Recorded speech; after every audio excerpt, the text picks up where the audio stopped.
His attorney leaned across the table and said something so quietly I almost missed it. Just a sentence. Not dramatic, not loud, but whatever it was, my husband froze. The confident grin he'd worn all morning vanished. His jaw tightened, his fingers curled around the pen like it suddenly weighed 100 pounds. The papers in front of him rustled, not from the air conditioning, but from his hands shaking. And for the first time in a very long time, I felt something unexpected rise in my chest. Relief, satisfaction, maybe even peace.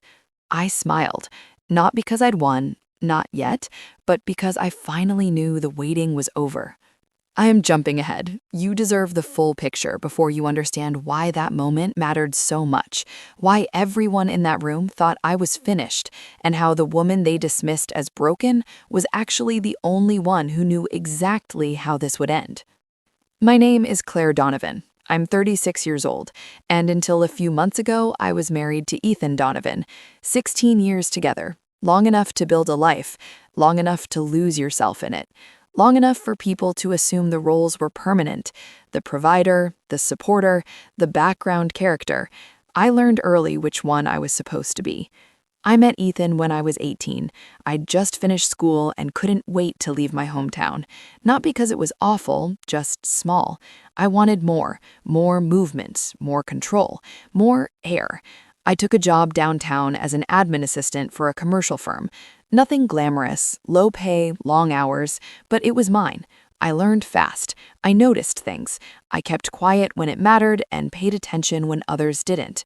Ethan was 25 when we crossed paths, confident, loud in that charming way, always talking about what he was about to build.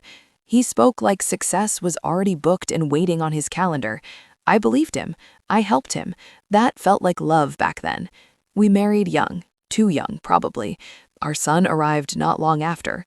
Life moved fast. Responsibilities piled up. Dreams got postponed. When Ethan's business finally gained traction, he asked me to step in. Not officially, just to help out. Handle accounts, talk to clients, smooth problems. I did it all. No title, no paycheck, just trust. Years passed like that. His name on the door, his face in the photos, me behind the scenes, making sure nothing collapsed. At events, I was introduced as my wife. At home, I was everything else.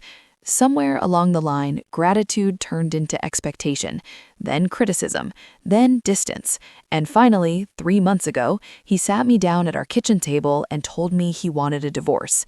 Calm, efficient, like closing a deal. He said he wanted the house, the business, the cars, everything. I could keep our son, like that was generosity. What I didn't know then was that the ending had started years earlier, and I'd been preparing for it longer than anyone realized. I remember staring at him across the table, the familiar wood grain beneath my fingers, the same chair I'd sat in for years, listening to his plans, his complaints, his confidence. 16 years reduced to a list of demands, assets on one side, people on the other. He spoke like it was all settled already, like resistance wasn't even a possibility worth considering, and honestly, everyone else seemed to agree with him. By the next morning, his mother arrived. Perfect posture, perfect tone, sympathy practiced in front of a mirror somewhere. She told me I should have tried harder, said marriages fail when women stop being supportive. She packed my things the way you clear out storage, fast, selective, deciding what mattered and what didn't. I let her. I let everyone think I was in shock, because that's what they expected. Friends checked in, some out of concern, some out of curiosity. One stayed especially close, too close, always asking questions, always passing along information without realizing she was doing exactly what I needed. Ethan moved fast. Lawyers, documents, deadlines. He wanted it clean, quiet, no drama. He told people I wasn't fighting, that I'd given up, that I was overwhelmed, and I made sure that story stuck. Behind the scenes, though, I was calm, focused, methodical. Because 3 years earlier, on an ordinary weeknight, I'd noticed something off. A number that didn't line up. a transfer that didn't make sense, one small inconsistency most people would ignore. I didn't. I followed it, then another, and what I found changed everything. I didn't confront him. I didn't panic. I didn't tell a soul. I learned instead. I watched, I documented, I protected what was mine and locked it somewhere untouchable. I waited. Because men like Ethan always make the same mistake. They assume silence means weakness. They confuse patience with fear. They get sloppy when they think they've already won. So when the divorce papers landed in front of me and he demanded everything, I nodded. When he told me I could keep our child like it was a favor, I thanked him. When his lawyers smirked and his mother looked satisfied, I stayed quiet. I played the role everyone handed me, the discarded wife, the woman who didn't know how badly she was losing. What they never asked was why I wasn't angry, why I wasn't begging, why I didn't hire the loudest attorney in town or threaten to burn everything down. They mistook my calm for defeat. They didn't realize calm was the most dangerous thing I had left. Because while Ethan thought he was claiming a victory, what he was really taking was weight, responsibility, numbers that don't forgive arrogance, obligations that don't care about ego. He thought he was walking away richer, freer, untouchable. He had no idea he was inheriting the consequences, and I was ready to let him sign for every single one. Back to the mess. Within days of the announcement, Ethan stopped pretending this was still my home. The spare bedroom became my reality overnight, not because I agreed to it, but because he decided it. My clothes were reduced to 2 narrow sections of a closet that used to be mine. Temporary, he said, like that made it kinder. The message was loud and clear. You're tolerated here, not welcome. It didn't take long for him to bring her around. Her name was Madison Clark, 28, worked in his office. Of course she did. She had that curated social media look. Perfect hair, athleisure that probably cost more than my weekly groceries, nails always done, smile always on. She walked into my kitchen like she'd been there before, used my blender, wore my apron, the one my mother gave me years ago. She laughed like she belonged. Ethan didn't hide it. He didn't need to. They sat on my couch, watched my TV, ate off plates I'd picked out. He'd wrap an arm around her like I wasn't even in the room, like I'd already been erased. I felt invisible in my own house, reduced to background noise in a life I helped build. Then came the financial squeeze. First, my personal card stopped working. We should separate finances, he said, calm and reasonable, like he wasn't pulling the rug out from under me. Then the joint account, then the suggestion that maybe I should find somewhere else to stay while things settle. My own house? I was being edged out piece by piece. His mother showed up next, clipboard energy without the clipboard. She didn't ask what I wanted to take, she decided. Old clothes? Fine. Family photos? A few. Anything valuable? No. That belonged to Ethan. She explained it like policy. She packed my life into black garbage bags, not boxes, garbage bags, like she was clearing out waste. Through all of it, I leaned on one person, Rachel Moore, my best friend since college. Years of history, breakups, birthdays, late-night calls. She checked on me constantly, brought wine, let me cry, told me I deserved better. And yet, something felt off. Ethan seemed to know things before I said them. When I mentioned maybe fighting for the house, my son came home repeating his father's words almost verbatim. When I told Rachel I was looking at apartments in a specific area, Ethan casually mentioned that neighborhood the next day. That's when it clicked. Rachel had always liked him, a little too much, laughed too hard at his jokes, asked about him before asking about me. She'd been carrying that torch quietly for years. Ethan knew it, men like him always do, and he used it, made her feel special, made promises without saying them out loud. My closest friend became his informant, loyalty traded for attention. But the worst part wasn't them. It was my son. He saw everything. The girlfriend, the bags, the way his father spoke to me like I was disposable. And Ethan worked on him slowly, carefully. Your mom's making this harder than it needs to be. I just want peace. She won't cooperate. My son didn't pull away angrily. He pulled away confused.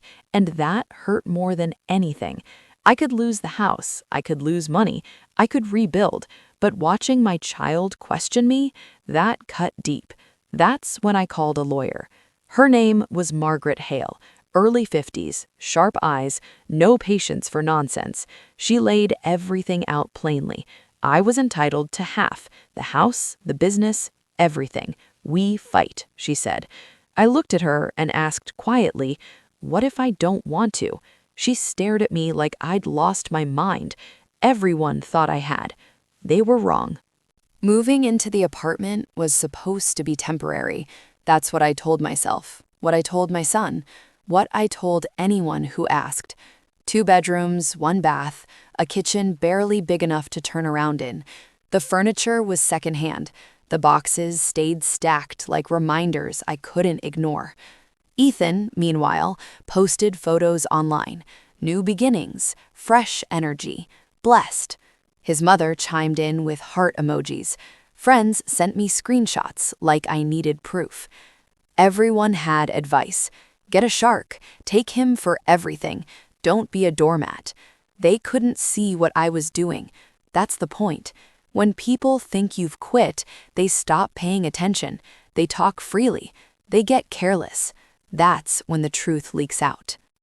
3 years earlier, on a random Tuesday night, Ethan was working late. I was reconciling accounts, the boring stuff that keeps lights on. One transfer didn't make sense, then another.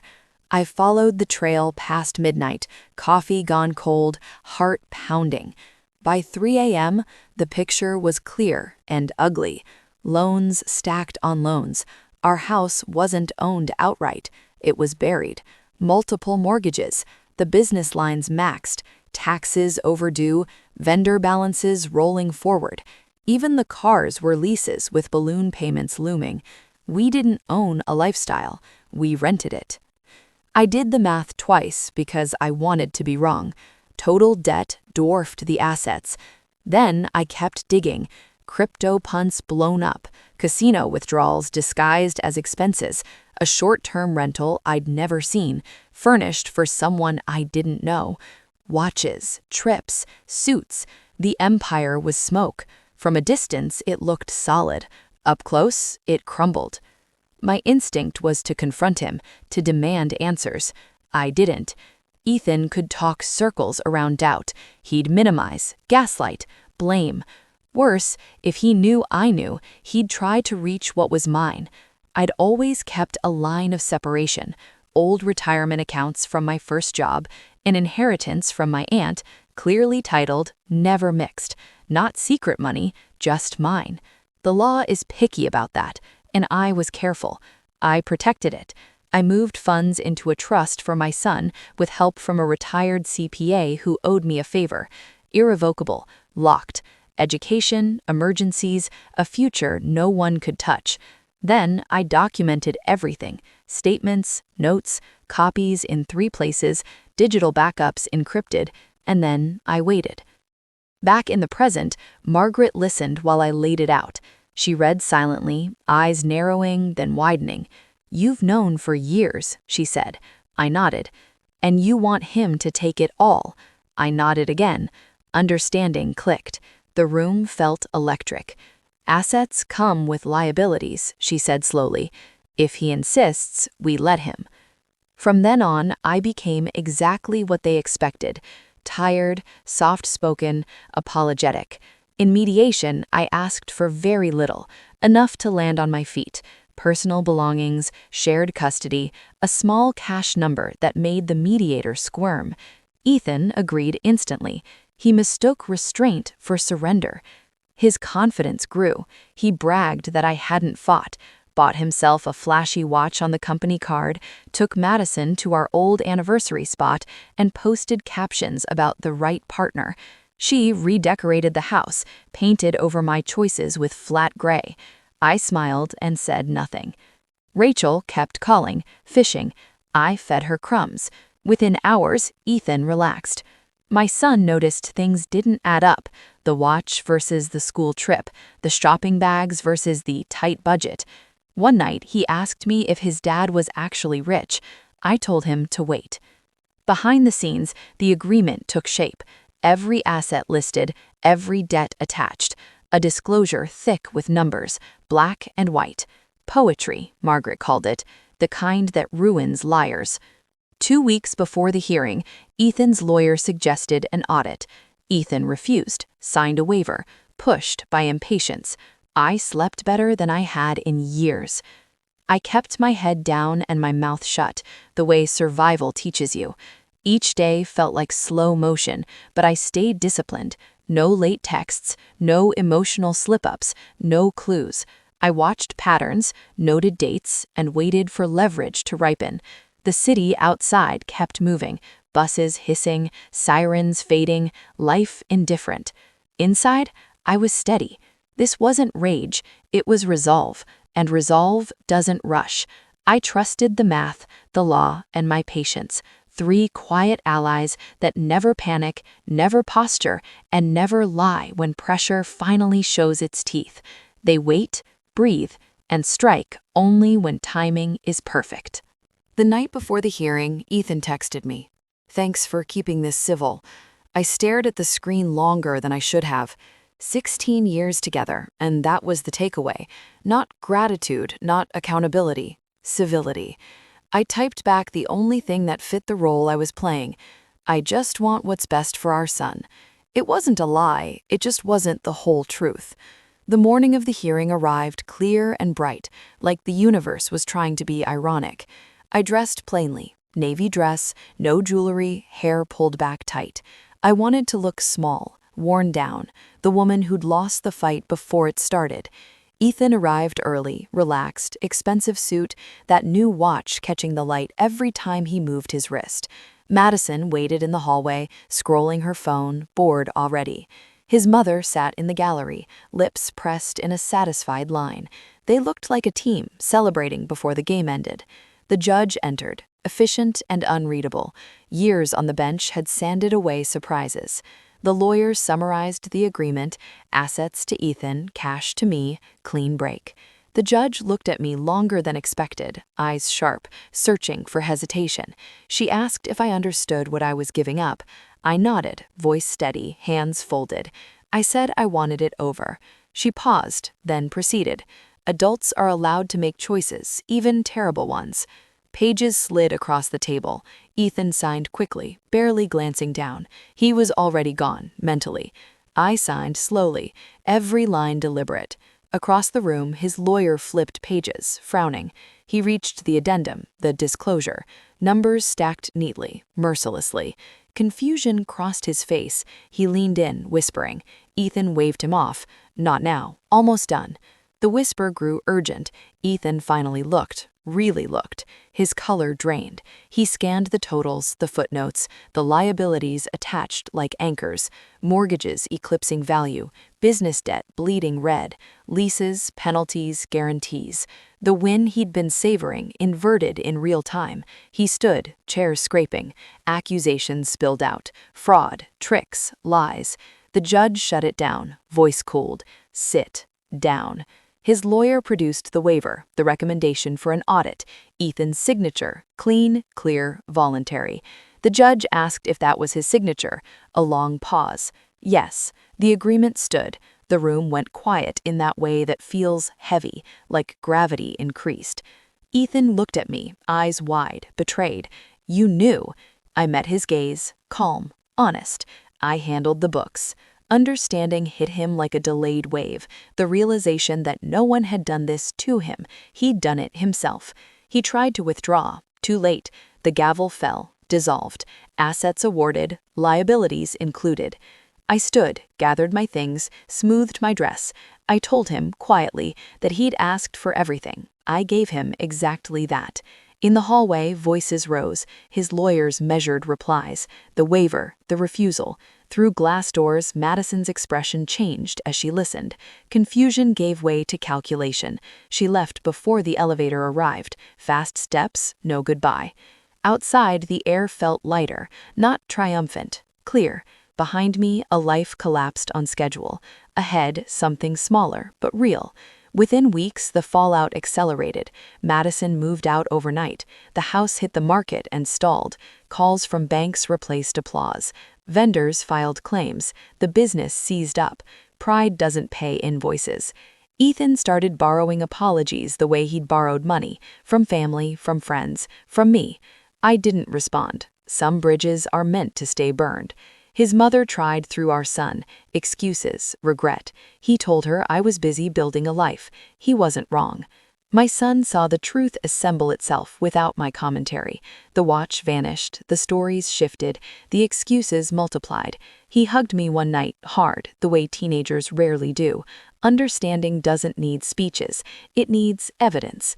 I used the settlement to stabilize: rent, furniture that didn't wobble, groceries without checking balances. The trust stayed locked, safe. I enrolled in classes I'd postponed for years, started small work, one room at a time, clients who wanted calm, not spectacle. It fit me. Months later, Ethan showed up at my door, thinner, tired, humility hanging awkwardly on him. He asked to talk, to fix things, to borrow hope. I said goodbye and closed the door. Through the peephole, he lingered, then left. I sat on the couch and laughed softly, not from cruelty, but release. The lesson wasn't revenge, it was precision. Patience beats noise, paper beats posture, and when someone insists on taking everything, sometimes the smartest move is letting them carry it all. Life after the hearing didn't explode the way people imagine revenge stories do. There were no fireworks, no victory lap, just a quiet rearranging of days. That's how you know it's real. Chaos is loud. Consequences are steady. The banks started calling Ethan before the ink on the order had dried. At first, he ignored them. He'd always ignored things that made him uncomfortable. Then the tone changed. Friendly reminders turned into firm notices. The house sat on the market, price drops chasing interest that never came. Buyers don't line up for negative equity. Real estate doesn't care about ego. The business unraveled faster. Vendors stopped extending grace. Credit lines froze. Lawsuits landed like clockwork. The office lights went darker earlier and earlier. Staff left quietly, one resignation at a time. The empire people thought they saw was revealed for what it was: scaffolding without a building. Ethan spent his days shuffling paperwork, his nights rehearsing explanations that convinced no one. I stayed invisible. That was the hardest part for people to understand. I didn't post, I didn't hint, I didn't gloat. I paid rent on time, packed lunches, showed up for my kid. Stability is boring to outsiders, but it's priceless when you've lived in chaos. Rachel tried again. Long messages, apologies that centered her feelings. I left them unread. Silence is an answer when words would only reopen wounds. She stopped eventually. Attention is a currency, and I'd closed the account. My son settled into the new normal faster than I expected. Kids are resilient when they're not being lied to. He stopped asking questions because the answers were obvious. The trust gave him something his father couldn't anymore: certainty, not money, certainty that tomorrow would be handled. One afternoon, I ran into Margaret for coffee. She smiled the way surgeons do when the procedure goes exactly as planned. People think justice is loud. It's usually paperwork. She wasn't wrong. Law rewards those who read, wait, and document. It punishes those who rush and assume. Ethan's apologies escalated into requests, then into needs, then into panic. He asked if we could talk for our son. I replied once, clearly. Our son was fine. Communication would go through counsel. Boundaries aren't punishment, they're safety rails. His mother sent a letter, actual paper, handwritten, regret wrapped in nostalgia. I didn't respond. Forgiveness isn't owed, and it isn't mandatory. Peace is personal. Work grew slowly. Referrals came from women who recognized the look in my eyes, the one that says you've been through it and didn't shatter. I designed calm spaces, kitchens that breathed, bedrooms that felt like exhale. People cried when they saw them, not because of paint, but because someone had given them permission to start again without spectacle. One evening, my son asked if I'd been scared waiting all those years. I told him the truth. Yes, fear doesn't disappear. You just stop letting it drive. He nodded like that made sense. He's old enough now to understand patience isn't weakness, it's strategy. The city kept moving. Seasons changed. Ethan's name faded from conversations. That's the real collapse, when the world stops watching. He filed for restructuring, then for protection, then for help, each step smaller than the last. I heard through the grapevine he sold the watch. That detail made me sadder than I expected.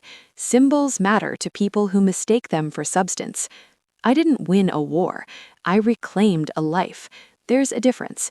Wars leave ruins. Reclamation builds. The last time I saw Ethan was accidental, a grocery store aisle. He looked older, tired. He started to speak, then stopped. I nodded once and kept walking. Closure isn't a conversation, it's a direction. At home, my son was doing homework at the table, the one I'd chosen. The lamp I liked cast warm light. Dinner simmered. Ordinary things, finally safe from interruption. I tasted the sauce and adjusted the salt. Small choices feel huge when they're yours. People still ask how I did it, as if there's a trick. There isn't. I paid attention. I protected what mattered. I waited until the math couldn't be argued with, and when the moment came, I let someone take exactly what they insisted on carrying. That's not revenge. That's accountability. People think the story ends when the dust settles, when the headlines fade and the court calendar clears. It doesn't. That's just when the quieter work begins, the rebuilding no one applauds. The kind that happens in kitchens and calendars and bank apps you check less often because the numbers finally behave. Ethan tried to resurface through mutual contacts, old friends who meant well but didn't know where to put their concern. He's really struggling, they'd say. He's changed. Maybe. Consequences have a way of educating people. I thanked them and kept my distance. Distance isn't cruelty, it's clarity.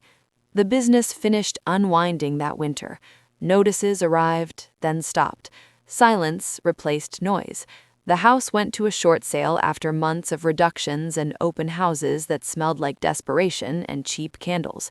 Neighbors whispered, the same neighbors who once complimented the driveway and the landscaping. Appearances are loyal only while the money lasts. I focused on my lane. Morning routines, school drop-offs, work that paid steadily and honestly. My client list grew because I showed up and listened. I didn't promise miracles. I promised competence. Turns out that's rare enough to be valuable.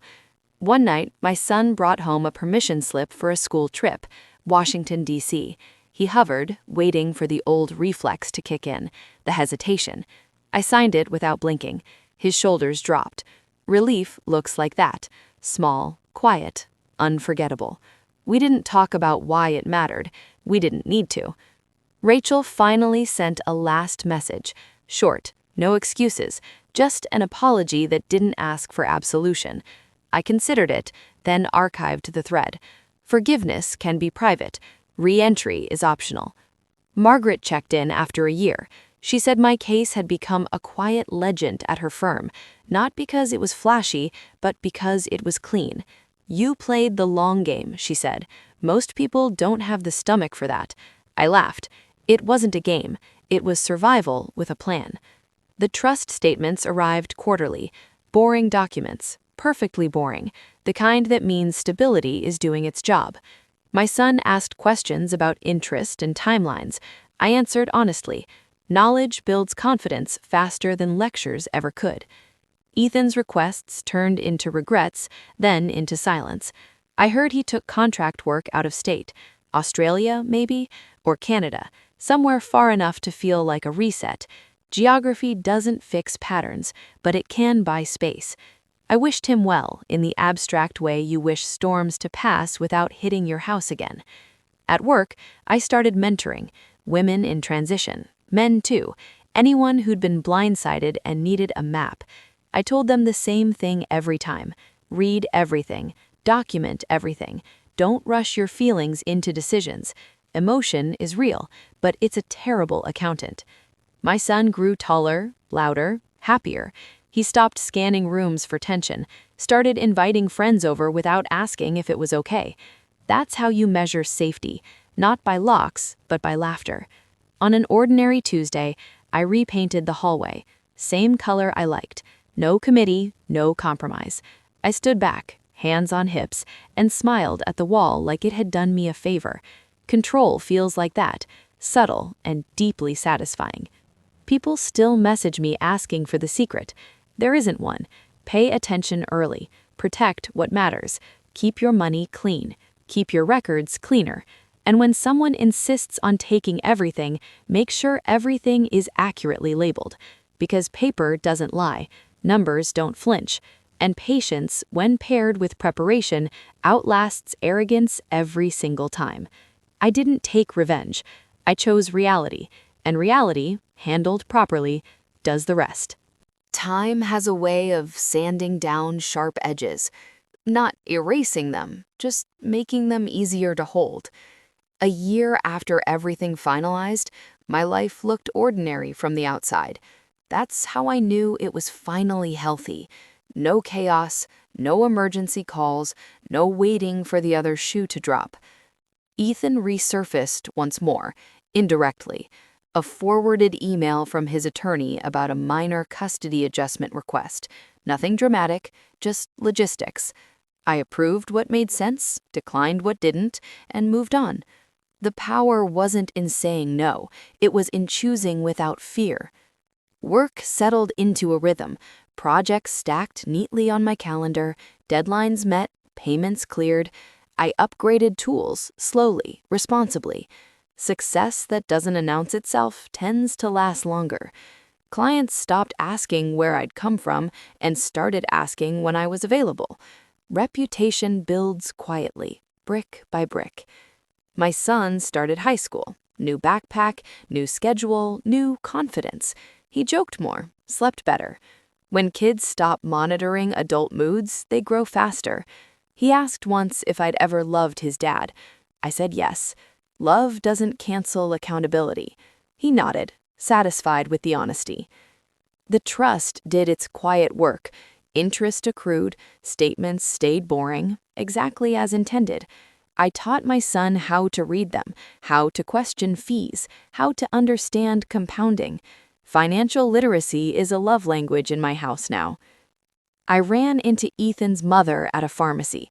She looked smaller, older. She tried to speak. I kept it polite and brief.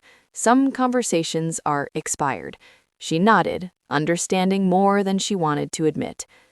Rachel sent a holiday card, no return address drama, just a note wishing peace. I placed it in a drawer and moved on. Memory doesn't require proximity. One night, during a power outage, my son and I ate takeout by candlelight.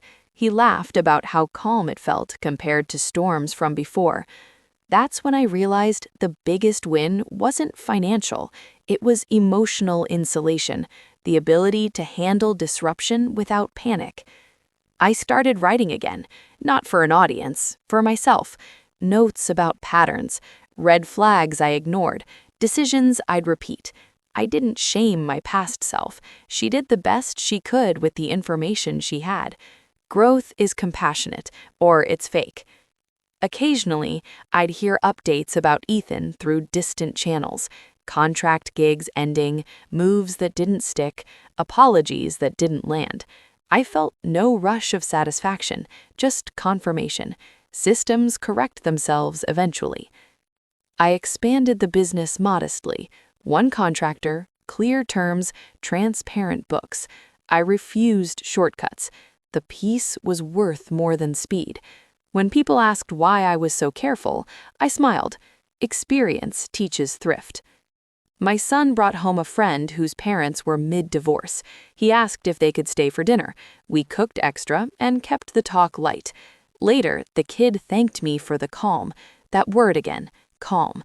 It's contagious when you cultivate it. On an anniversary of the hearing, I took the day off, walked by the river, watched the city move.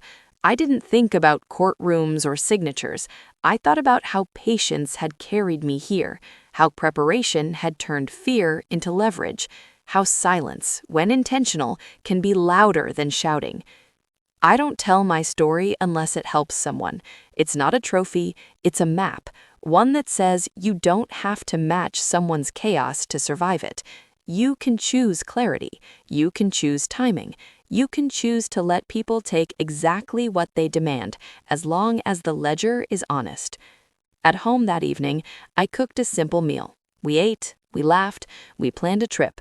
Ordinary plans built on solid ground, the kind that don't collapse when someone else's ego stumbles. That's the difference between winning and rebuilding. One is loud and brief, the other is quiet and durable.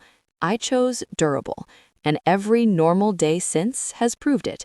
It was the right call. By the second year, the past stopped ambushing me. It showed up less as memories and more as lessons, filed where they belonged. I didn't flinch at mail from attorneys anymore. I didn't brace when unknown numbers rang. My nervous system learned the new rules. Calm is normal now. Ethan's attempts to rewrite history finally ran out of steam. The stories changed depending on the audience. Bad advisors, bad timing, bad luck. None of it stuck. Patterns outlive excuses. When people stop believing your narrative, they stop carrying it for you. That's when reality takes over completely. My work expanded in a way that felt earned. Not viral, not flashy, sustainable. I said no to projects that smelled rushed or vague. Clear scope, clear pay, clear timelines. It turns out confidence grows when you stop negotiating against your own worth. Clients noticed. Respect compounds like interest. At home, routines became rituals. Sunday breakfasts, midweek walks, homework at the table with music low. We argued about normal things, chores, curfews, screen time. Healthy friction replaced fear. My son rolled his eyes at me and still showed up. That's trust. I taught him how to check a credit report, how to read a contract, how to ask questions without apologizing. He learned that money is a tool, not a personality, that promises mean nothing without documentation. He absorbed it quickly, like kids do when the lesson matches the environment. Once, a neighbor asked if I regretted not taking more in the settlement. Bigger house, more cash. I thought about it, honestly. Regret needs uncertainty to survive. I had none. I traded spectacle for stability. The math worked, the peace held. I started volunteering at a clinic that helped people understand legal paperwork. Not advice, education. The basics. What words mean, what silence implies. Watching relief spread across someone's face when confusion lifts is addictive in the best way. Knowledge is leverage you can give away without losing any yourself. Rachel crossed my path at a fundraiser. Awkward smiles, polite nods. We exchanged nothing meaningful, and that was perfect. Closure doesn't require consensus. It requires boundaries honored by time.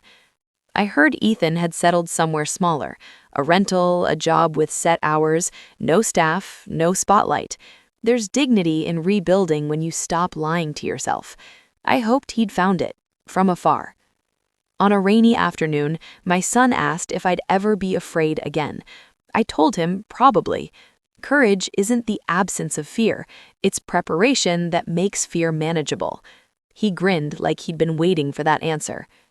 I kept refining my systems, separate accounts, monthly reconciliations, quarterly reviews. It sounds dull because it is. Dull keeps disasters away. I sleep better now because the numbers tell the truth before problems can lie. The city changed around us. Stores closed, new ones opened. Friends moved. Life did what it always does, kept going. I stayed present.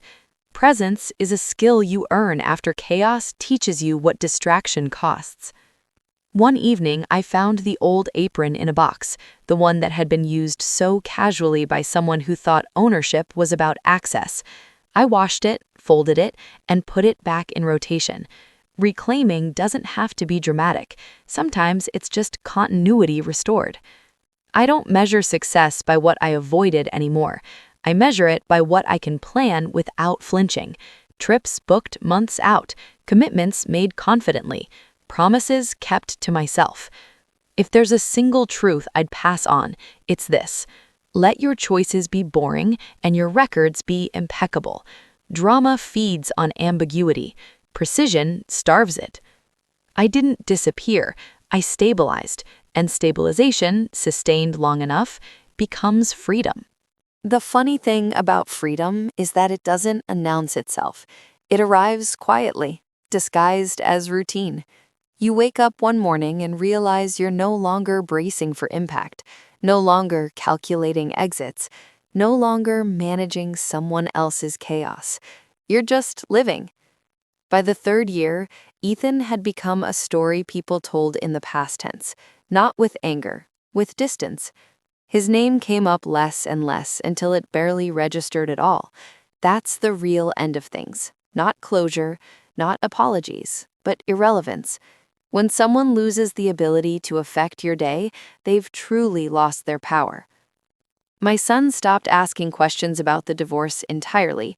He asked about colleges instead, about trips, about whether we could adopt a dog.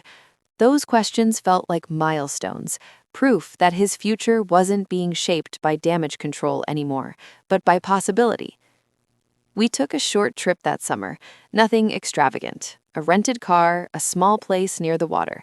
I watched him laugh with sand on his hands, unbothered, present. I thought about how close I'd come to letting urgency ruin everything, how patience had protected what mattered most. Back home, work continued to grow in the right direction, not faster, better. I hired carefully, I paid fairly, I kept the books clean enough that audits wouldn't scare me. Transparency became my default setting. It's amazing how calm life gets when you don't have anything to hide. I received one last message from Ethan that fall. Not an apology, not a request, just a short note saying he hoped we were well. I read it once, acknowledged it politely, and moved on. No reopening, no rehashing.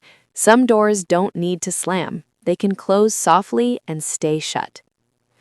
The trust crossed another quiet benchmark, a number that meant options, college choices without panic, emergencies without devastation.